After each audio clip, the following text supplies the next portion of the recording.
Welcome to DPC Pediatrician. We're Dr. Phil Boucher and Dr. Marina Capella, two DPC pediatricians who are on a mission to share our love of direct primary care with you. Hey everyone, welcome back to another episode of DPC Pediatrician. Excited to chat today. Actually, today we have kind of a unique opportunity to talk about something that is timely and topical. Often there aren't a lot of moving pieces when it comes to direct primary care in terms of news or things like that. So we talk about all the different aspects, but right now, just this past month, the One Big Beautiful Bill, I think it was called, Act passed, which stripped something like 12 million children of Medicaid coverage over the next 10 years. And we wanted to talk about how we as DPC pediatricians can be a part of that safety net, because a lot of children we know are going to lose access. We also have the notion or idea that there's probably going to be a lot of closures of children's clinics and children's hospitals, or a reduction in services at least, which may dramatically impact our listening audience, because a lot of children's hospitals run on Medicaid. And if all of a sudden all these children are on their Medicaid and they're losing their access, then the downstream consequence of that affects training, it affects private practice, it affects academics, it affects a lot of different areas. But we wanted to focus in and talk a little bit about this. And Marina actually wrote a fantastic blog post on the 4th of July on dpcpediatrician.com talking through different ways. So maybe, Marina, you can set up for us a little bit about, okay, a bunch of children are losing access. Well, DPC pediatricians are thought of, often incorrectly, as not really doing anything to help in the Medicaid realm anyways, even though you and I know that's not true. And we see Medicaid patients in our practice for a variety of different things. What are some of the ways that we can, as pediatricians in direct primary care, help that you talk about in your article as a place to start when it comes to helping with this shortfall and the loss of coverage for all these kids? Mm-hmm. Absolutely. Yeah. This was something that I had been following in recent weeks, trying to figure out if this would pass, and it seemed highly likely to pass. So I thought it would be a good discussion for us to have. And like you said, I wrote that article. I have a couple of ideas. And also, first, to clarify, somewhere between 12 and 17 million people are estimated to be losing Medicaid. It may not happen right away. Right. I think a lot of the cuts have been delayed until 2026, maybe the middle of the year. So like right after midterm elections. Yeah, exactly. It's yet to be seen exactly how many people will lose Medicaid. That 12 to 17 million includes children. So I'm not exactly sure what percentage of that is children, but a lot of them are going to be children, right? So one of the first ideas that I talked about in the article was really just offering flat fee visits.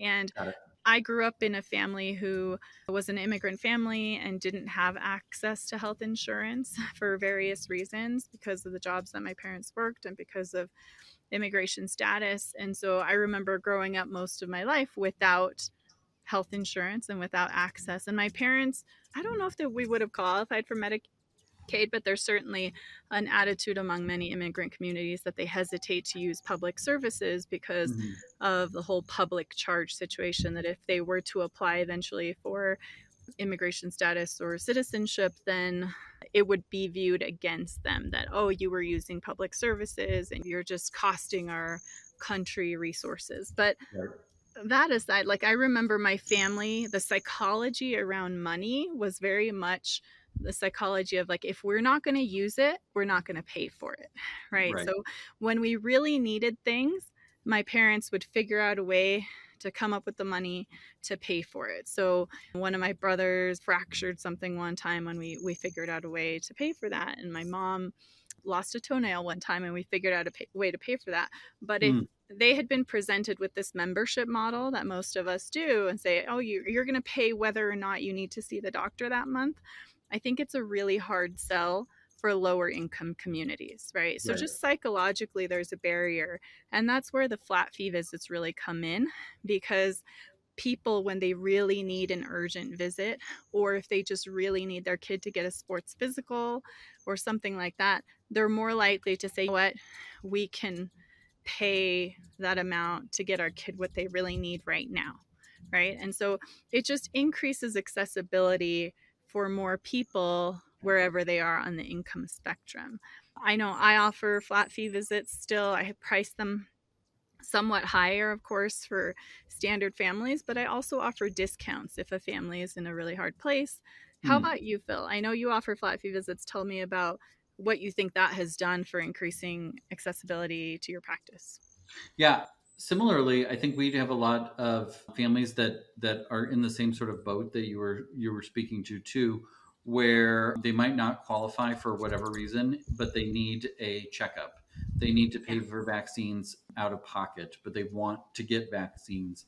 And so we do offer those one-time visits for families that are, for whatever reason, not able to go to their regular, like a regular primary care doctor, or Mhm. they're aware that we offer those, or they don't have access to insurance for all the various reasons. And so we do offer Yeah. those one-time visits. Some of them convert into members. And I think that I think is surprising to a lot of people, but a lot of times they can do the math of being out of work to go sit at the doctor's office for 3 hours for a quick checkup or a sick visit or something like that. And they realize, hey, if I can get my care at this price per month and we get all the things that come with DPC, that it makes sense for them. And so we Mhm. do those one-time visits as a way to make sure that patients have access to a pediatrician, especially if they don't have the insurance route to get into a regular office. And that's something that we've always done. We don't price it super high for acute visits. We kind of just have a flat fee for acute visits of $147 for those. And then for more complicated stuff, we have a higher price if it's ADHD or autism or something along those lines that we've talked about in other Mhm. episodes. That's been a way that we are able to provide for families to get in and get seen for what amounts to, especially if you're paying out of pocket, less than going to their typical family doctor or pediatrician, where it's a fee for service practice, where they're going to get a 99214 for their visit and they're going to pay out of pocket at the time of the visit. It is more cost effective to come to us without insurance. Definitely. Yeah, and I've had some families tell me that I have similar pricing to you. If it's like a 30-minute acute visit, it's about $150. If it's something longer, of course, that takes more time, it's going to be more. But families, a couple of families will just text me twice a year asking for that acute visit because their kid is vomiting or their kid might have an ear infection. Right. And they've told me, like, I think one time I wasn't available and I said, well, you can go to this Instacare, which is like our local urgent care system. And the family said, well, like last time we went, it was really expensive. We would rather wait for an appointment with you. Yeah. So yeah, there really is that price difference, especially when these medical systems, they're trying to keep their practices afloat. And so they're trying to charge for as much stuff as they can. It's not just the visit. It might be if they administered a medication or if they did an x-ray, or all of that stuff adds up. And so we can definitely be more cost effective for many families, and it can Right. still work for us if we price ourselves accordingly. Totally.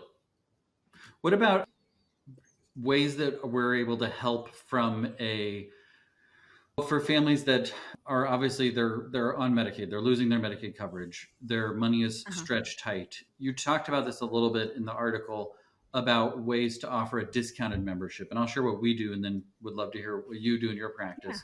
But we have always, since we opened, said we don't want to just be for the rich people that all the different things that you could imagine that they want to have access to their pediatrician. We want to be for everybody, and we've Uh-huh. already been that for a lot of people for a lot of different reasons, but we've always held at least 20% of our patient panel for reduced price memberships, just out of the good feels and goodness of helping those in the community and extending our blessings that we've gotten.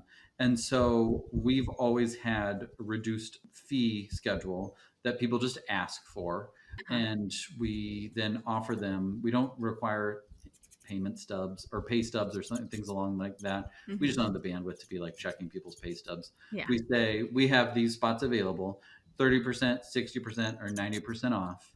What feels best to you? And we give them some income guidelines of typically people that are in this income bracket would choose the 30% off or the 60% off or whatever it might be. Which one feels right for you right now?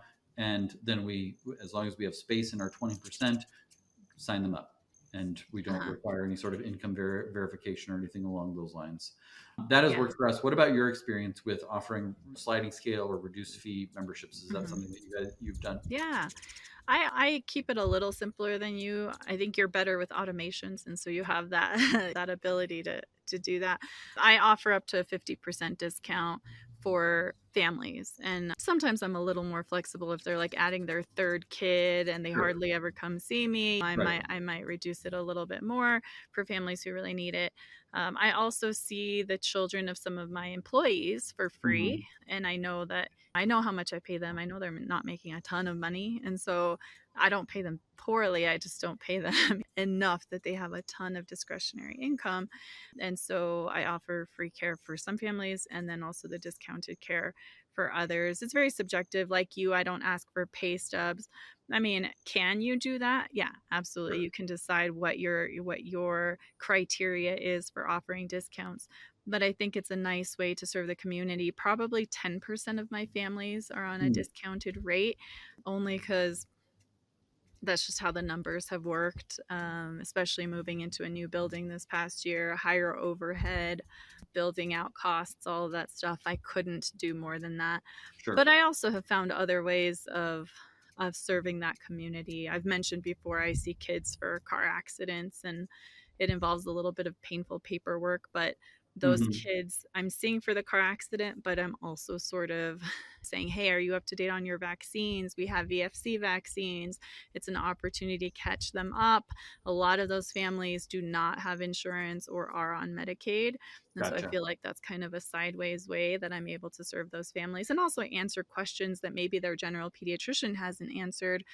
Just last week, I saw a kid and I started talking about just development. And this was a kid who was 2.5 and wasn't speaking yet. And I said, you know what, I'm going to put in a speech therapy referral for you because you've just fallen through the cracks. Because I know what it's like to work in those really busy, like community health centers. And that's where they were going. So yeah, there are a lot of ways to kind of get creative, but this is one of them, is definitely offering discounts. Love it. Those are great ways to serve. What about the third thing that you mentioned in the article was a community sponsorship fund? And I've always kind of thought about this idea and I've never pursued it, but tell me what your vision is here or what that could look like. Yeah, I've seen this kind of discussed in some of the DPC docs Facebook groups that people say, hey, I really want to like raise some money from maybe some of my patients who make more money or people in the community who want to contribute. And you can create that kind of pool. It gets a little bit tricky. One of the questions that always comes up is, can you count it as a write-off? Can you like basically count it for the person who's contributing as a charitable contribution? Unfortunately, it gets really tricky when you start exploring that because you would have to have a separate nonprofit, and having created a nonprofit before, it's a lot of paperwork and a lot of stuff to kind of keep track of from a financial perspective. And so that would get pretty tricky, honestly. So I would say most people when this conversation comes up says, what, it's not worth it. You just have to tell people that this is not tax deductible, but it's going towards a good cause. And I saw one DPC doctor who actually, when people enroll, he has kind of 3 tiers. And the top tier is like higher priced with the understanding that they're paying extra in order to help subsidize the membership for another person. And then the middle tier is sort of just like what it would regularly cost. And then the bottom tier is, hey, I'm in a hard financial situation. I need a discount. Interesting. And so I thought that was a really clever way of doing it, is right at enrollment, you offer patients those options, and people who have a little extra money to contribute can do that. I love that idea, especially because I think a lot of people, when they're signing up, that might be the chance where they're like, yeah, we've had these privileges and we want to extend that and see the value of it. Yeah. And I think then, I mean, you can always talk about adding on intangibles as a thank you for making this extra contribution or something along those lines. There's certainly different things that you could get into of ways that you're not really like creating different echelons of care, but you are saying thank you for those that are able to do that, since obviously Yeah. getting into the whole tax deduction thing would be a huge can of worms that I would not have I would not have uh, bandwidth and interest to Right, set up a exactly. nonprofit. But I could say, hey, I really appreciate that, and here's some other ways that we want to show you our Mhm. gratitude for the way that you have generously given above and beyond the request, and this is how it Yeah. extends our mission and helps others. Uh-huh. Yeah. And I think that because of the way we practice, I mean, at least in my practice and in the practices of some of my DPC friends, we tend to attract some really high income families in addition to many kind of middle class and other families, right? So we really have kind of a mix of clientele, if you Right, will. And so we kind of have that ability. We have great relationships that we foster with families who are in a financially more privileged situation. right, And once we have that relationship, can we send it out in our newsletter saying, "Hey, we're totally. facing this situation in our community, and we're trying to find ways to help. If you have extra to spare, would you consider contributing to this little community fund to Right. help other children in the community access medical care?" So, I love that. yeah, there are a lot of ways of doing that, and we have the relationships in our community to have a higher likelihood of being successful doing that.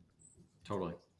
And then what about, I think the biggest one that we often don't think, like, well, what can we do, is advocacy. And Mhm. as professionals, we have more sway than we realize when it comes to talking with our elected officials Mhm. because of our credentials and our respect and authority in the community. And so I think that's Yeah. something that we often undervalue in ourselves, is that people Mhm. will listen, and you can get your voice out there in a way that the average Jane and Joe cannot, because you're able to share your experience and your expertise. So, how can we as DPC pediatricians be part of that broader conversation? Mhm. Yeah. I think just getting involved in if you're part of the American Academy of Pediatrics, you should have a state and local chapter. And so Mhm. getting involved in that is an option. I'm part of mine, but I'm not too actively involved. What I actually did really get involved in when I moved to Utah several years ago is the Utah Medical Association, and they have an annual what they call a House of Delegates, where you Mhm. get to be a voting member, and really just you become more aware of like stuff going on the legislative front in your state. And so that's really opened my eyes to all of the stuff going on behind the scenes and up on Capitol Hill, especially legislation that affects doctors and patients and things like Medicaid. So, yeah, it's been really interesting to get involved, and I'm actively involved in also their legislative committee. And so, during the legislative season in our state, I sit in on meetings and get to kind of vote on the position that the Utah Medical Association will take when certain bills come up for consideration. So, we really do have the ability to have a voice. Now, am I the only voice? Of course not, but I get to Sure. be a little piece of that conversation and give my input when it comes to pediatrics and pediatric health in my community. What about you, Phil? Have you been involved in any organizations? I think, yes, for me over the years, I haven't been any since all of this one big beautiful bill stuff came about and Uh-huh. around. But in previous years, I've gone to our state legislature. So we're unique in Nebraska in that we only have one body. We have the unicameral rather than a House and a Ah, Senate. We just have one. interesting. So fun fact about Uh-huh. Nebraska, the unicameral. I've gone and testified on different things, and usually it's come through our AMA chapter or Nebraska chapter of the American Medical Association, or the AAP. And those are the two ones where they're looking for people to come and speak on behalf of specific things that are before them. And they listen and they ask great questions, and you Mhm. are the expert. And it's a great way to get in front of people that you wouldn't otherwise see, and they ask really good Mhm. questions. And you can Yeah. see the impact. Just last year, I was at the legislature talking about newborn screens because there was a push to make it not mandatory. And in Nebraska, and actually Nebraska Yeah. is a unique state in that newborn Uh-huh. screens are mandatory. And there was all sorts of the type of people that would come out and say, hands off my freedom. Right. Hands off my baby's blood, whatever you want. And we shouldn't make it mandatory. And when you, as the pediatrician, show up and say, here's a recent example where I had a child that had congenital hypothyroidism. They called me on a Saturday morning to say, hey, we think their newborn screen shows they have congenital hypothyroidism. By that evening, they were on Synthroid. If not for that, it would have taken them us months to figure out, as the baby got floppier and stopped growing and lost all those neurons and stopped pooping. We would have eventually figured it out, but there would have been neurons that were lost that we never got back from that. And when people hear that and realize that these aren't just kind of like made up things that the internet is telling you about, that they're real things that are happening to people in our community, they listen, and those stories are really powerful. And so there's plenty of opportunities for us to share and for people to listen. So I think that is, for me, a really good way to get in front of and make a bigger impact, because I can only do so much in my little corner of Lincoln, Nebraska here. But when you're talking about the state or local people that have a say over policies in the community and for our whole state, that can be a really powerful way to advocate for kids that goes beyond the walls of our practice. Definitely. Yeah. And that's interesting. You mentioned that newborn screening issue, because the same thing happened in Utah last year. And luckily the Utah chapter of the AAP really stepped in and did exactly what you mentioned, and really kind of brought reality to these legislators. And luckily that the law wasn't changed. So that's an excellent example of how we can make a difference. As kind of a last note, I wanted to mention that the Big Beautiful Bill also included a small provision that in some ways helps DPC, or at least patients who are trying to use HSA dollars to pay for DPC. And so there was that little provision that says DPC is not health insurance, right? And just for legal reasons, that clarification is important. And then it also says that up to $150 per member can be paid using HSA dollars for DPC membership. I think there might be a $300 max. I can't quite remember for families. Yes, but at least it makes it written in law that it is okay to use HSA dollars for memberships. So just a little aside there. Well, I think in the big picture, what this bill and just all the stuff in the news these days has illuminated is that things are changing, and we as pediatricians, especially those in direct primary care, can be part of the solution, in part because we can work outside of the all the guardrails that are put up by insurance and by Medicaid and all those sorts of things. We're able to do things outside of that where we're able to have more flexibility, and often we have the time to really dive deep, help those families, and then advocate at the local, state, national level, where our colleagues are just drowning in visits all day and don't have the time to spend in the same way that we do. So I think that there's plenty of opportunities for us in the DPC space to help. And I would encourage you to check out Marina's article on dpcpediatrician.com to learn more. Yeah. All right. Well, maybe someone out there will have even better ideas than we did here today. Please share them if you do, because I think we all have to be part of these changes in society and part of creative solutions, making sure that we can still provide care to as many people as possible. And thanks for listening, everyone. Before we go, special announcement. This fall, Marina and I are putting on the Direct Pediatric Care Virtual Summit, the very first one ever. Registration is free right now. And so go to dpcpediatrician.com/summit to save your spot. It's going to be 3 days virtual summit where people at each age and stage of their pediatric practice can come. They can learn if they're curious. They can connect. They can take those next steps towards starting their practice, growing their practice, and beyond. And so if you are saying, I want more, I want to learn more, I want to go deeper, dpcpediatrician.com/summit to save your spot. Absolutely. We can't wait to see you there. Don't miss out on this opportunity wherever you are, at whatever stage, whether you're just contemplating or you have a mature practice. We are going to have content that's relevant to you. All right, everyone. Thanks for listening. Until next time.